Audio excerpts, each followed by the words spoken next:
According to the CDC, surgical site infections complicate an estimated 500,000 operations each year, and healthcare-acquired infections are the sixth leading cause of death in the United States, killing almost twice as many people as breast cancer and HIV combined.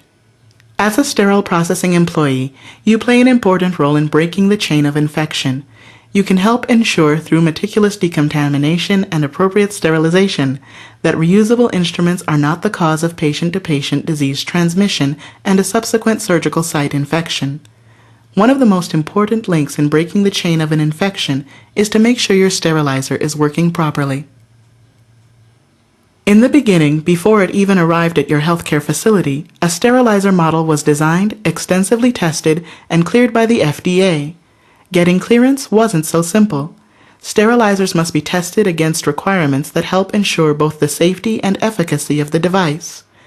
The steam sterilizer manufacturer demonstrates efficacy with biological performance tests using biological indicators, BIs, containing Geobacillus stereothermophilus spores. Your sterilizer has specific sterilization cycles programmed into it.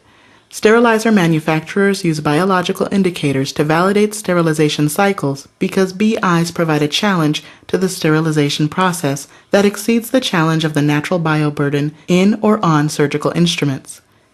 Manufacturers rely on the concept of SAL, sterility assurance level, to define the probability of a surviving organism for a validated sterilization process.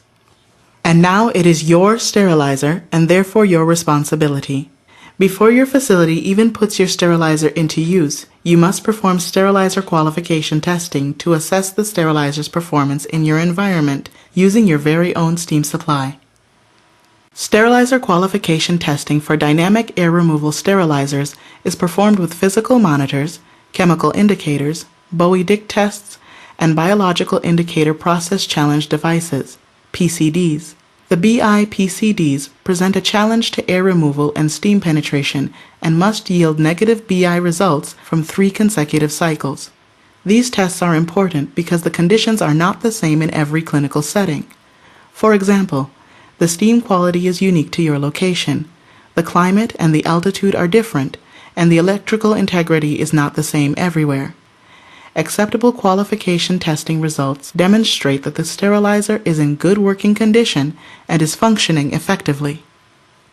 There are thousands of surgical instruments processed in your sterilizer every day, but do you know what actually happens in there? In typical pre-vacuum cycles, air is actively removed from the chamber and the contents of the load during the preconditioning phase, which includes a series of steam injections and vacuum pulls. At the same time, the temperature in the chamber increases to the selected cycle temperature, much like the preheat cycle in your oven at home. The right combination of saturated steam, time, and temperature are needed to ensure sterility. When sterilizing by steam, it is imperative to first remove air, not only from the chamber, but also from the packs and containers being sterilized.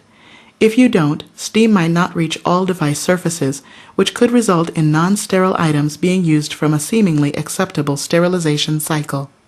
Once the parameters are reached, the exposure phase begins and the sterilizer runs for the selected cycle time.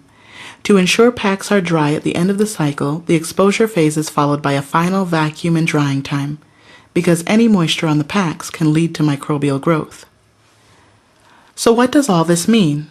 It means that testing with biological spores is required by the FDA for clearing both a new sterilizer model and for validating the sterilization parameters required for reusable medical devices. Chemical indicators cannot be used to demonstrate achievement of a sterility assurance level, SAL. Sterilizer qualification testing at your facility also requires the use of biological spores. The next module will discuss why BIs are also a part of your comprehensive monitoring process to ensure your sterilizer continues to deliver lethality on a load-to-load basis. Sterilization process monitoring is about more than cycle temperature and time. It's about whether or not your sterilizer successfully delivered enough lethality to kill all the microorganisms in a load of surgical instruments.